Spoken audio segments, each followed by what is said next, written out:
Hello viewers in the fundamentals of mechanics में today's concept is the हमको आज क्या क्या पढ़ना है तो फोर्स के बारे में डिस्कस करना चाह रहे हैं। Concept of the forces we have to learn, definition, SI unit, graphical representation of the forces, notation of the forces, characteristics of the forces, effect of the forces on the bodies, principle of the transmissibility we have to learn today.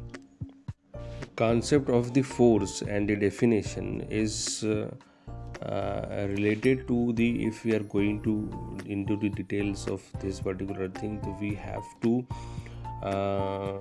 recall the Newton's first law of motion because it is very helpful to understanding the concept of the force. है ना, याद आ रहा है कुछ? Exactly Newton first law हमको पढ़ा था, definition याद आ रही होंगी तो it is state that every body continues to be in a state of the rest or in the uniform motion in a straight line unless it is acted upon by the external agency. This external agency is called force. यहाँ पे जो external agency दी हुई है उसको हम force बोलते हैं। Simple अगर भाषा में देखेंगे तो आप देखो यहाँ पे डायग्राम में आप देख रहे होंगे कि 300 kg आपको वेट दिख रहा है, 30 kg दिख रहा है। दोनों केस में अपने आप तो बॉल मूव होने से रहा, जब आप फोर्स लगाओगे तभी बॉल मूव होगा। इसमें an object will not change it's motion unless acted by the unbalance force. जो भी फोर्स दिख रहे हैं आपको, बॉडी अगर रेस्ट में है तो रेस्ट में रहेगी अगर फोर्स ना लगाया जाए तो, और अगर आपको अगर उसको मूवमेंट को रोकना है या मूवमेंट करना है तो आपको फोर्स लगाना है, एक्सटर्नल बैलेंस फोर्स ही लगाना है। इस क्लियर एग्जाम्पल अगर आप देखोगे कि अगर आप साइकिल पे बैठे हो और आप साइकिल को बोलोगे कि चल सिम सिम, चल जा सिम सिम, तो नहीं होगा, पैडल मार के फोर्स लगाना पड़ेगा। रोकने के लिए भी आप बोलोगे कि रुक जा साइकिल, तो नहीं होगा, आपको रोकने के लिए भी ब्रेक अप्लाई करना पड़ेगा। Again the unbalance force is there. अब हम डेफिनेशन देखेंगे। डेफिनेशन ऑफ फोर्स इसको क्या बोलते हैं? It is an external agency either push or pull which change or tends to change the state of the rest or of uniform motion of the body upon which it acts. Property of a body to remain unchange. Unchange की property जो होती है उसको हम inertia बोलते हैं। Inertia मतलब ये रहता है कि body want to be in a state of the same position, है ना। तो इसमें hence the Newton first law is called again the law of the inertia. Based on this inertia concept, a force can be defined as the external agency which changes the energy of a body. SI unit of force, इसको हमें अगर समझना है तो Newton second law के ऊपर में नज़र डालिए। It is very useful to measure the force and to define unit Newton force. For example, as per the Newton's second law of motion, force is the product of mass and the acceleration. Means on screen you have to see F is equal to ma. F क्या है यहाँ पे? SI unit of the force is equal to SI unit of mass into SI unit of the acceleration. Mass into acceleration, mass को हम गिनते हैं KG में, into acceleration होता है मीटर पर सेकंड स्क्वायर। तो यहाँ पे क्या बन गया? KG into metre per second square. Now the term KG into metre per second square is called newton. Therefore, SI unit of the force is Newton and it is always denoted by capital N. In the equation, 1 Newton is equal to 1 kg into 1 metre per second square. आप equation देख रहे होंगे, लिखा हुआ है screen के ऊपर। Remember, 1 Newton is equal to 1 kg into 1 meter per second square. Now The MKS unit of the force is kilogram force and it is denoted by, अगर हम दोनों का रिलेशन अगर देखते हैं तो 1 kgf is equal to 9.81. Always the value of 1 Newton is equal to 9.81 newtons. Other units of the forces are, जैसे हम नॉर्मली लिखेंगे 1 किलो न्यूटन. 1 किलो न्यूटन को हम लिखेंगे न्यूटन्स में, अगर लिखना है तो 10⁻³ न्यूटन्स में लिखेंगे. नॉर्मली प्रॉब्लम्स में आप देखोगे कि 1 मेगा न्यूटन बिग वैल्यू आती है, तो ये 10⁻6 न्यूटन होता है. 1 गीगा न्यूटन अगर हम देखेंगे तो ये 10⁻9 न्यूटन होता है. लाइकवाइज इसी तरह से हमको पहले कन्वर्शंस पे ध्यान देना पड़ेगा. जो भी चीज़ हमको दी हुई होगी प्रॉब्लम में, हम उसको कन्वर्ट करके न्यूटन में लेके आएंगे, जब जाके हमारा प्रॉब्लम सिंप्लीफाई होगा.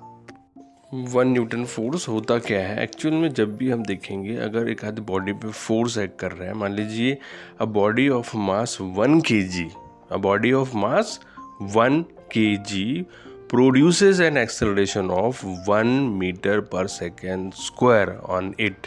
सिंपल सा है कि 1 kg मास अगर है तो एक्सेलरेशन प्रोड्यूस करेगा 1 मीटर पर सेकेंड स्क्वायर का.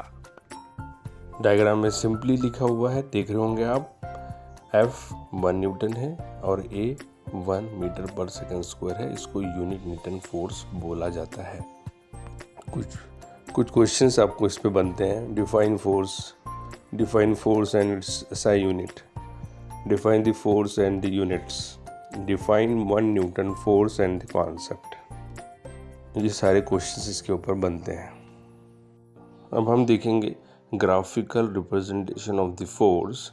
Representation of a force by a vector. Force को अगर ग्राफिकली रिप्रेजेंट करना है तो हम एक स्ट्रेट लाइन ड्रॉ करेंगे और उसका लाइन ऑफ एक्शन जो भी है उस सेगमेंट में एक एरो के ज़रिए से दिखाएंगे जिस डायरेक्शन में वो जा रहा है. जैसे आपने देखा कि डायग्राम अगर आप देखोगे तो सेंस और डायरेक्शन को बता रहा है उसका जो एरो है.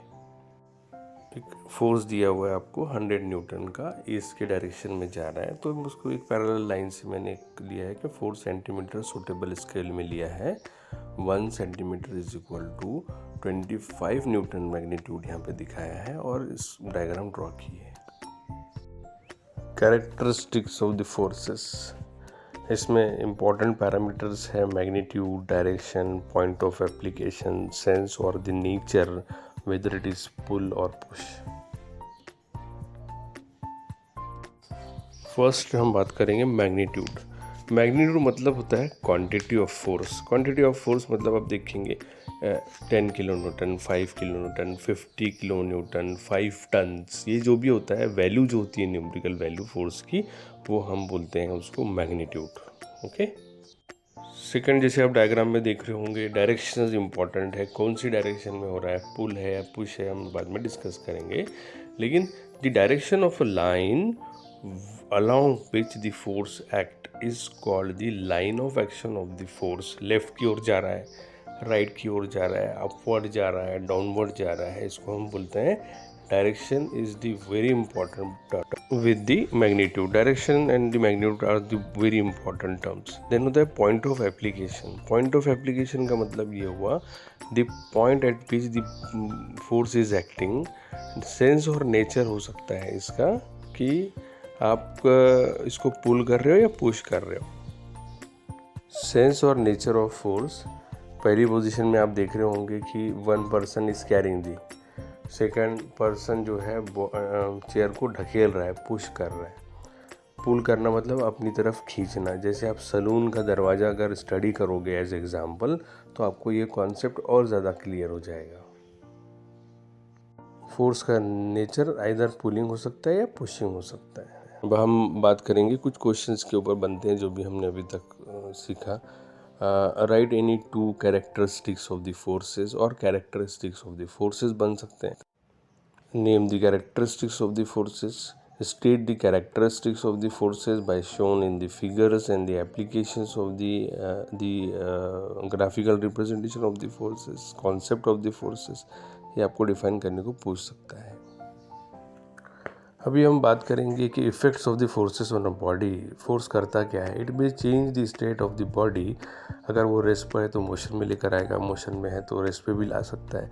नेक्स्ट इसका इफ़ेक्ट है, इट मे एक्सेलरेट और retard the motion of body. Number 3, it may turn or rotate the body on which it acts. Number 4, it may be deform a body on which it acts and produce the internal stresses and the strain. This part we'll learn in the next subject of the civil engineering, strength of material. Thank you for stay with us. Bell icon दबा दीजिए और subscribe कर लीजिए। Next question हमारा इस पे बनता है, state the 4 effects of force on a rigid body. इसके बाद के लेक्चर्स में, इसके बाद की वीडियो सीरीज में हम बात करेंगे law of transmissibility. Stay connected, do subscribe our channel.